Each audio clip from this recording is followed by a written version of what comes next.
Salut tout le monde, je vous fais une vidéo aujourd'hui à propos des chest to bar pull-ups et des toes to bar. Jennifer, merci de nous avoir envoyé ta vidéo. Jennifer est une fille de Namur qui après le 16.1 et le 16.2 s'est rendu compte qu'elle avait des difficultés à enchaîner les bonnes reps en chest to bar et en toes to bar. Elle m'a envoyé une vidéo d'elle comme je lui ai demandé avec un exercice de face et un exercice de profil. J'ai pu analyser un petit peu ça, déterminer ses faiblesses et donc aujourd'hui ce qu'on va faire c'est voir ensemble une progression complète pour être meilleur en pull-ups, en chest to bar, en knee to elbow et en toes to bar. Let's go! Alors, les deux premières positions que vous devez maîtriser, c'est hollow body et arc hollow. Ce sont les positions de base en gym, on va voir ça aujourd'hui juste après. Une fois que vous savez maîtriser ça au sol, il faudra les amener à la barre. Ensuite, on va travailler à la barre avec des activations des épaules, venir en hollow body très actif, je vous montrerai ça. Et on va aussi s'arranger pour renforcer votre tirage, d'accord? Jennifer, il y a une chose aussi que je t'invite à faire, c'est aller voir la vidéo sur la mobilité overhead parce que quand tu tires dans tes chest to bar, tu as les épaules qui rentrent. Et il est très important que tu corriges ta posture pour pouvoir tirer avec les épaules vers l'arrière, sortir la poitrine, tu toucheras beaucoup plus facilement la barre, tu seras beaucoup plus efficace dans tes WOD. Enfin, une fois que vous avez maîtrisé arc hollow, hollow body et l'activation des omoplates et des épaules, il n'y a plus qu'une chose à faire. Une extension de hanche pour les pull-ups, une flexion de hanche pour les toes to bar. On décompose ça ensuite directement chaque exercice. Let's go! Ok, donc les deux premières positions fondamentales en gym sont le hollow body et le arc hollow. Le hollow body, vous allez faire une espèce de banane avec votre corps. L'idée, c'est de gainer toute votre chaîne antérieure, donc vos abdos, vos fléchisseurs de hanches et vos quadriceps. Vraiment avoir un gainage complet au niveau du corps qui va vraiment vous aider à la barre. Le arc hollow, c'est la même chose à l'inverse. Vous serez à plat ventre et l'idée, ce sera vraiment de gainer toute la chaîne postérieure, donc fessiers, ischio et les muscles du dos, tout gainer ensemble. Je vous montre ça tout de suite. Pour le hollow body, on va commencer sur le dos, les jambes à 90 degrés, décoller les omoplates vers le haut, le ventre à l'intérieur, je tends les jambes. Je gaine ici au niveau de mes quadriceps et de mes fléchisseurs de hanches. Et si je peux, je vais tendre les bras loin derrière. Les omoplates restent décollées, mon ventre reste à l'intérieur. Je relâche doucement. C'est le travail de hollow body. Vous pouvez bosser là-dessus pendant plusieurs secondes. L'idée, c'est d'arriver à tenir pendant 30 à 40 secondes. C'est déjà très bien. Avec les jambes tendues et les bras tendus, c'est impeccable. Pour le hollow body, je me couche à plat ventre, je contracte d'abord les fessiers et je décolle les jambes tendues, pieds joints. Et je décolle ensuite la poitrine, pas trop haut, en gardant la nuque bien relâchée et les deux bras bien actifs. Une fois que vous maîtrisez les deux positions au sol, vous montez à la barre et vous faites exactement la même chose. Alors attention à quelque chose. Personnellement, je travaille avec le suicide grip, ça veut dire que je mets le pouce au-dessus de la barre parce que c'est comme ça que j'ai appris, que j'y suis habitué. Il ne s'appelle pas suicide grip pour rien, ça veut dire que c'est dangereux. Si vous êtes débutant, je vous recommande vivement de mettre le pouce autour de la barre pour avoir de la sécurité. Okay? Question d'habitude, mais restez en sécurité avant tout.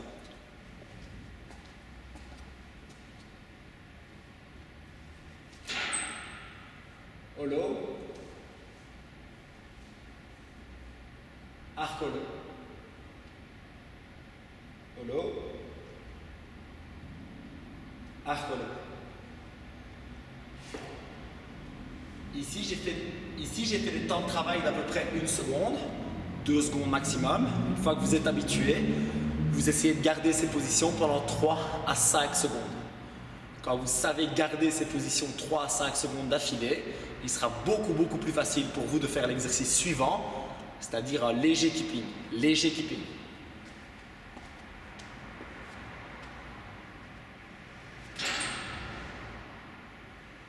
Arc, hollow, arc, hollow, arc, hollow.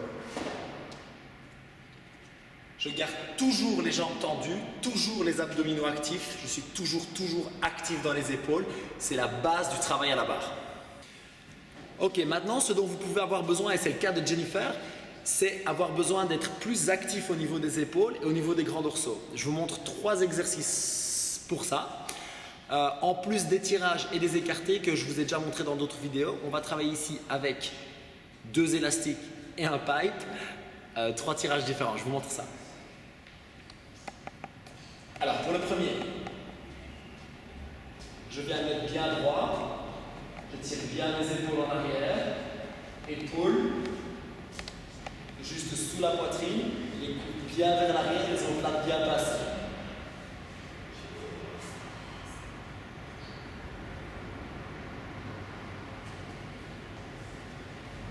Ça peut paraître très simple comme ça, mais l'idée c'est que si vous renforcez ceci, le fait de tirer vos épaules vers l'arrière et de sortir la poitrine, ça va être beaucoup plus facile pour les chest to bar, puisqu'en haut, un chest to bar, ça reste ça. Ok? Ensuite, pour vraiment travailler l'activation à la barre, on travaille de nouveau avec ceci. Le dos bien droit penché en avant. Je tire, bras tendus. Au début, je vais travailler lent pour apprendre le mouvement. Une fois que ça va, je vais travailler dynamique. Boum, freine. Boum, freine.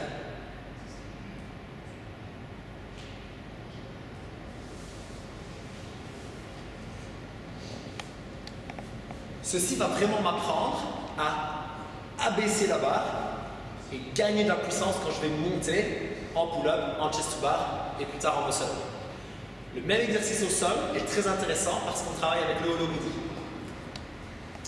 La mise en place est toujours un petit peu funky.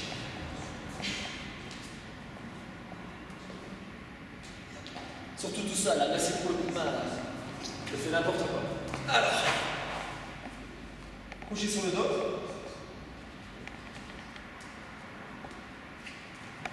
Je prends mon lot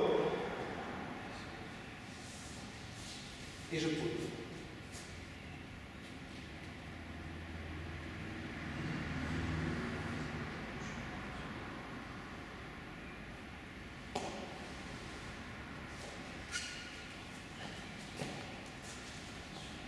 De nouveau, ça va vous aider à activer les épaules en hollow body à la barre, ce qui va être nécessaire pour les toes to bar, les knees to elbow, pull-ups, chest to bar et muscle up. La suite, c'est à la barre. Prochain exercice et dernier exercice pour gagner de la force, on va faire des tractions négatives. Alors ici, moi je vais monter en keeping et puis je vais freiner ma descente parce que je sais le faire. Si vous ne savez pas le faire, vous pouvez mettre les pieds sur une box, démarrer directement le menton au-dessus de la barre et faire le même travail. On va commencer avec du statique et puis du freinage.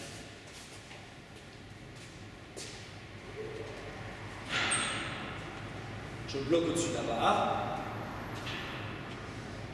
et je freine en gardant mon lot. Je freine jusqu'en bas, jusqu'en bas, jusqu'en bas, jusqu'en bas, jusqu'en bas. Je relâche et je remonte sur la box. Ou alors, si j'ai déjà un bon niveau, je peux remonter en keeping. Ça va m'aider à travailler au niveau de mes tractions strictes. Okay? Je reste actif dans les épaules.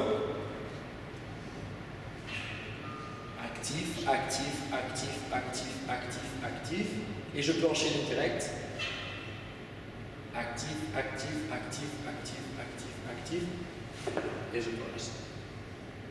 Une fois que vous avez assez de force au niveau de l'activation des épaules et que vous pouvez tenir votre hollow et votre arc hollow, on va mettre tout ça ensemble. On va faire arc hollow actif, hollow body, et ensuite, soit une flexion de hanche pour les knees to elbow et les toes to bar, soit une extension de hanche pour les pull-ups et les chest to bar. Ici pour le knee to elbow, je commence avec un arc, je reviens au hollow et je bascule le bassin en montant bien les genoux. Attention que dans les knees to elbow, on a tendance à ne toucher que la poitrine ou les aisselles et que théoriquement en compétition, vous devez littéralement toucher vos coudes avec vos genoux comme je suis en train de le faire ici. Pour les toes to bar, il existe 2 techniques. Personnellement, je travaille avec les genoux fléchis, puis je tends les jambes pour le kick et toucher les 2 pieds en même temps.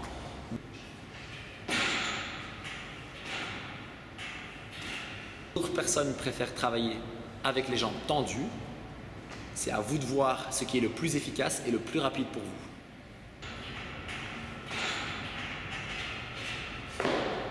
Pour les pull-ups, je monte arc hollow, hollow body.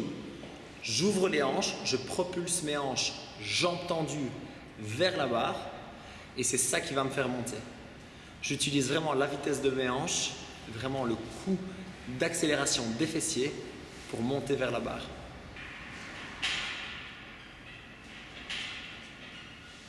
Quand je vais en chest to bar, je fais exactement la même chose. Je prends juste un petit peu plus d'élan, je mets un peu plus de vitesse. Et cette vitesse va me créer une plus grande propulsion et ça va être plus facile de monter vers la barre. N'oubliez pas de bien tirer les deux épaules vers l'arrière, sortir la poitrine, ça va faciliter le contact avec la barre et ça va faciliter vos performances.